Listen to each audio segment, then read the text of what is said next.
Bienvenue à Outsider Reviews. Aujourd'hui, on va parler du marché automobile et comment vous sauver de l'argent sur votre prochain achat.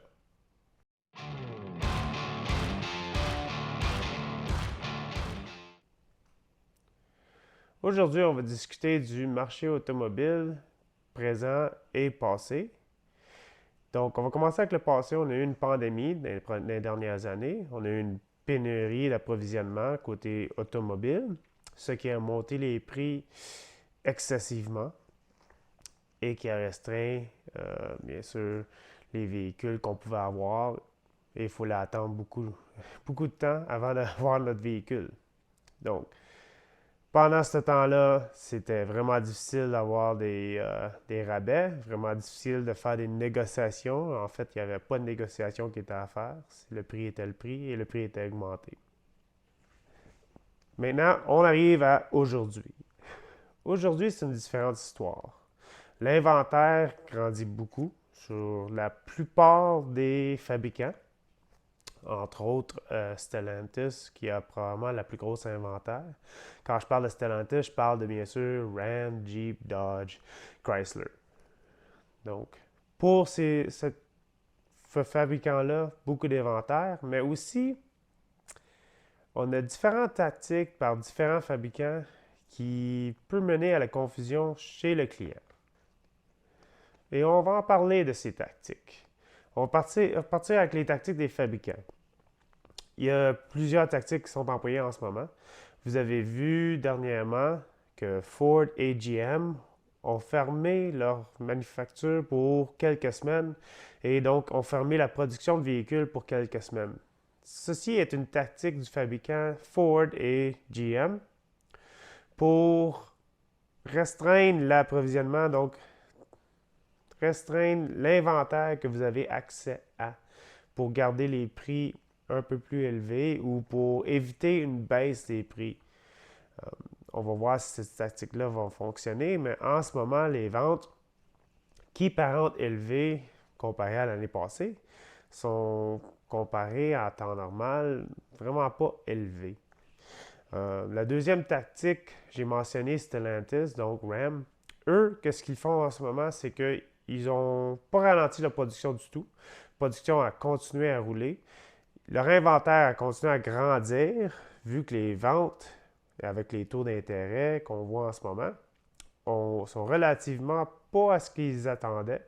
Donc, en ce moment, on peut voir les rabais de RAM et de Stellantis de 10 et jusqu'à 15 du prix suggéré par le fabricant. Donc, on a deux genres de prix. On a le prix suggéré par le fabricant et on a ce qu'on nous autres on appelle le invoice price. Le invoice price, c'est qu'est-ce que votre concessionnaire va payer pour le véhicule. Donc, quand le fabricant vous donne un rabais de 10 à 15 c'est pas le concessionnaire qui donne ce rabais-là. Donc, le concessionnaire ne perd aucun argent. Donc, ce qu'il nous dit à nous, c'est que, et on va en parler plus tard, il y a un petit peu de place à la négociation qu'on peut avoir pour un extra. Et en parlant aussi de fabricants, des tactiques de fabricants, je veux parler aussi de Toyota. Maintenant, Toyota, quand on est dans le coin, on regarde partout, tous les concessionnaires sont quasi vides, pas beaucoup d'inventaire, pas beaucoup de véhicules en stock. Et on se dit, bon, OK, ils nous disent tout, ils ont eu de la misère à la production n'est pas revenue à la normale. Donc, les prix sont les prix qui sont. Je ne veux pas vous dire qu'on vous ment. Par contre, quand on a fait nos recherches ici à Outsider Reviews, on a découvert que Toyota, en fait, globalement, a produit plus de véhicules cette année que n'importe quelle autre année.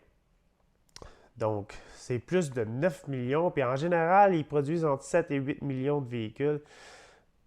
Par contre, leurs exportations ici en Amérique du Nord, donc je compte les États-Unis, qui reçoivent la majorité des véhicules, euh, ils ont exporté environ 1,2 million, ce qui est une baisse de 5% de l'année passée, où est-ce que la production n'était pas à 9 millions, en fait, était à 7 millions, quelques 7 millions échanges.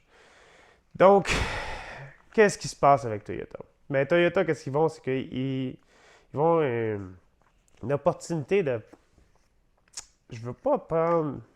Je veux pas dire de bénéficier de la pandémie, mais ils ont une opportunité de rallonger le pandémie d'approvisionnement qu'on disait pendant les deux dernières années.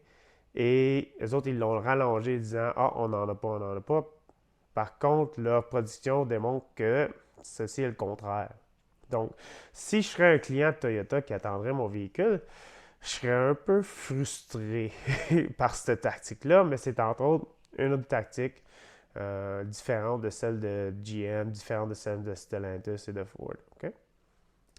Donc, quand je dis qu'on a des tactiques au niveau des fabricants, on les a couverts. Là, on va parler des concessionnaires. J'ai vu des tactiques concessionnaires où est-ce que je trouvais un peu malhonnête. Où est-ce qu'on est rentré dans un concessionnaire et on a dit ah, voici, notre inventaire n'est pas si élevé que ça. Par contre, quand tu voyages à 2 blocs plus loin, où est-ce que tu sais qu'ils ont un autre stationnement privé qui est caché un peu en arrière, tu vois que leur inventaire, ils ont des centaines de véhicules déjà en arrière. Donc ça, c'est une tactique que les concessionnaires emploient beaucoup aux États-Unis en ce moment, à cause qu'on voit des vidéos sur YouTube qui dévoilent toutes ces locations-là. J'ai pas cette vidéo-là pour vous, mais j'ai vu quelques concessionnaires faire ça en ville et il faut faire attention. Donc, quand vous visitez un concessionnaire, allez toujours voir leur site internet, voir leur inventaire et peut-être faire un tour alentour des blocs alentour. Les concessionnaires appartiennent toujours des propriétés alentour pour l'excès de véhicules. Donc, on vous recommande fortement de faire cette démarche-là. Maintenant, qu'est-ce que tout ça veut dire pour vous, le concessionnaire, et comment on peut naviguer le marché automobile aujourd'hui? Comment on peut le naviguer pour notre avantage et sauver bien de l'argent? Mais la première chose qu'il faut se demander, c'est que est-ce qu'on a un échange de véhicules à faire? Donc, est-ce que vous voulez échanger votre véhicule et c'est quoi la valeur de votre véhicule? C'est sûr qu'il y a des sites un peu partout, comme Kelley Blue Book et tout, où est-ce que vous pouvez donner vos valeurs. Par contre, vous allez savoir vous-même si votre véhicule, qu'est-ce que votre véhicule vaut. Vous allez sur Auto Hebdo ou les autres sites de vente de véhicules usagés, regardez le millage alentour et la marque et le modèle et regardez pour qu'est-ce que ça se vend. Vous allez avoir une idée. Maintenant, attendez-vous pas que le concessionnaire va vous donner qu'est-ce que tous les prix sont à vendre, à cause des autres, ils veulent le vendre aussi pour en faire un profit. Donc, il faut être un peu réaliste dans ce sens-là. Par contre, si votre voiture est comme la mienne, qui a 300 000 km dessus, et peut-être la valeur n'est pas vraiment aussi élevée qu'on l'aimerait, donc j'ai pas beaucoup de valeur dans un véhicule qui a 300 000 km.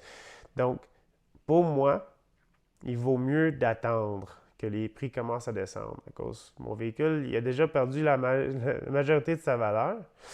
Mais si j'ai un véhicule qui retient une grosse valeur, bien, peut-être que je veux faire l'achat et l'échange en ce moment. À cause ton véhicule va baisser avec la baisse des prix qui va, dans notre opinion, suivre dans les prochains mois.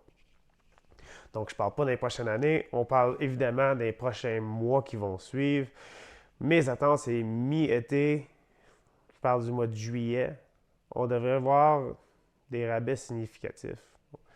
Je vais en parler en ce moment que on a déjà des rabais qui se passent, mais quand je vous dis que c'est le temps d'acheter ou c'est pas le temps d'acheter, ça dépend toujours de votre échange et la valeur qu'il y a en ce moment comparé à ce qu'il va y avoir cet été. Donc, si c'est pas une grosse valeur, attendez. Si c'est un véhicule qui a une grosse valeur, donc c'est un véhicule sport ou un véhicule de haute gamme, peut-être considérer acheter en ce moment, dépendant c'est quoi que vous voulez. On a vu peut-être des hausses des prix pendant la pandémie, par-dessus les prix suggérés par les fabricants. Ça ne devrait pas se faire en ce moment. Si vous allez à un concessionnaire qui offre un prix sur un véhicule, n'importe quel prix, que ce soit n'importe quel véhicule, que ce soit un véhicule de luxe ou pas, ça ne devrait pas se vendre par-dessus le prix suggéré par le fabricant. Donc, le sticker price qu'on parle, ou le MSRP en anglais. Le MSRP, ça ne devrait pas se vendre au-delà. Ces temps-là sont finis. Pendant la pandémie, ça se faisait à cause qu'il n'y avait pas d'inventaire. Mais en ce moment, l'inventaire est près de la normale, juste en dessous des 60 jours qu'on dit, qu'on appelle Days Supply en anglais. Donc, si quelqu'un vous offre un prix, mais qu'il y a une augmentation ou des ajustements pour le marché, partez de là. C'est pas un bon concessionnaire. Faites juste pas affaire avec cette place-là, OK? Donc, on a couvert que ne faut pas acheter par-dessus le prix suggéré par le fabricant ou le MSRP. Maintenant, faites vos devoirs. Ça dépend toujours des véhicules, ça dépend toujours des marques. Mais allez, si vous avez, mettons, une idée de quel genre de véhicule vous allez, mais vous n'êtes pas sûr quel fabricant, quel modèle exactement ou quel trim level. Donc, on va prendre par exemple un camion demi-tonne, un half-ton truck, un pick-up truck. On a plusieurs options. Tu as le F-150, tu as le Chevrolet Silverado, tu as le GMC Sierra, tu as le Ram 1500, donc tu as le Toyota Tundra. Donc, premièrement, essayez d'aller conduire tous ces véhicules-là, figurez c'est quel que vous voulez dans ce segment-là. Une fois que vous avez figuré, OK, moi, j'aime le Chevrolet Silverado, je veux un Chevrolet Silverado. Parfait. Maintenant, quelle transmission et powertrain est-ce que vous voulez? Est-ce que vous voulez un moteur diesel? Hybride, bien, il n'y en offre pas dans le Silverado. Mais ça serait un F-150. Est-ce que vous voulez un hybride, un essence? Donc, on va dire dans ce particulier-là, je veux un Duramax, un diesel Silverado 1500. Parfait. Maintenant, visitez tous les concessionnaires ou en ligne, allez voir tous les concessionnaires, voir c'est quoi qu'ils offrent et allez essayer ce véhicule-là de nouveau et allez essayer de plusieurs concessionnaires. Par contre, achetez pas le jour où vous essayez à cause. Quand on essaie un véhicule et qu'on l'aime vraiment, là, on est vraiment poigné émotionnellement. Mais c'est correct d'être émotionnel à propos de l'achat de votre véhicule. Par contre, soyez pas émotionnel dans les discussions ou négociations pour le véhicule. Donc, essayez une journée, dites OK, je l'aime, oui, c'est beau. Quittez le concessionnaire. On ne reste pas, on ne commence pas à négocier. Puis quand on commence à négocier, on ne commence pas avec nos paiements. On commence avec le prix total du véhicule. Il faut vraiment penser au prix total. Ils vont vous demander, et ils vont vous demander plusieurs fois, hey, c'est quoi ton budget par mois? C'est quoi ton paiement par mois? C'est quoi qui rentre dans ton budget par mois? Ben, on n'a pas parlé encore du prix total du véhicule, donc ça ne vaut pas la peine de parler de ça. Faites juste pousser cette question-là plus loin. Ben, en ce moment, où ils vont vous demander c'est quoi vos échanges, qu'est-ce que vous échangez. OK, je veux juste me concentrer sur le prix total du véhicule avant qu'on commence à parler d'échange, de paiement et de terme. C'est quoi la longueur du prêt qu'on va parler de. Donc, c'est vraiment important de suivre cette démarche-là si vous voulez avoir une chance à la négociation. Une fois que vous avez votre prix, out the door qu'on appelle, donc le prix que vous allez payer pour sortir avec ce véhicule total, faites vos devoirs en ligne. Il y a plusieurs liens qu'on peut aller voir où est-ce qu'ils vont nous donner l'information qu'on va servir pour les négociations. Pour ça, je parle de Car Cost Canada qui va vous dire combien que le véhicule, combien que le concessionnaire a payé pour ce véhicule-là. Donc, vous allez avoir le prix du concessionnaire ici. Vous allez avoir votre prix que le concessionnaire vous charge. Donc, vous allez savoir c'est quoi l'espace de négociation qui va être dans cette région-là ici, en fait, à cause que faut comprendre qu'eux autres, ils ont besoin de faire un profit. Il n'y a aucun concessionnaire qui sont dans le marché pour perdre de l'argent. Donc, on comprend qu'ils veulent faire un profit. Parfait, vous avez ce profit-là. Par contre, on a peut-être un excès de profit ou un excès où est-ce qu'on peut négocier et descendre. Je vais vous donner par exemple un RAM, si vous voulez un RAM en ce moment, ils vont vous offrir de 10 à 15% de rabais.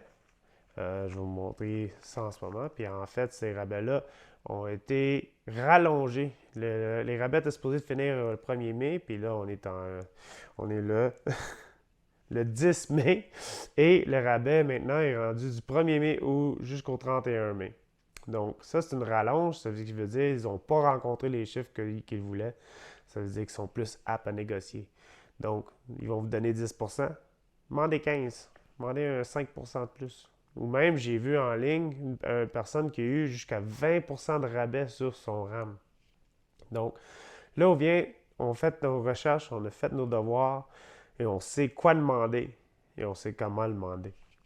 Donc, là, vous êtes arrivé à la table du gérant de finances, qui est un closer en anglais, on appelle. Donc, lui, il va essayer de vendre tous des extras. Il y a des extras qui vaut la peine, comme on a mentionné dans d'autres vidéos, avec un gérant de finances ou un gérant des ventes. Notre insider, Junior Timothy, si vous n'allez pas regarder ces émissions-là, sont en anglais. Par contre, ça vaut la peine de les regarder. Donc, garantie prolongée, ça dépend de votre utilisation, dans mon opinion. Si vous êtes comme ma mère, vous ne faites pas beaucoup de kilométrage, moins de 5000 kilos par année, une garantie prolongée peut-être ne vaut pas la peine. Mais ceci revient aussi à c'est quoi votre terme de financement.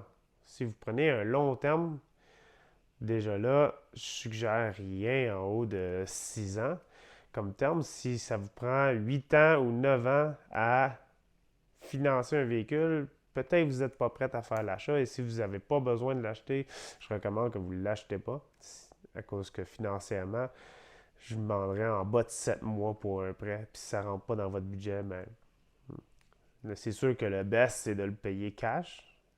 Mais c'est pas tout le monde qui a cet argent-là en comptant et on comprend ça. Donc, les garanties, ça dépend beaucoup des termes que vous allez avoir. Donc, une garantie, c'est peut-être quelque chose qui vaut la peine de regarder. Mais tout ce qui est autre chose comme la protection céramique de peinture, si on parle d'un véhicule haut de gamme, peut-être.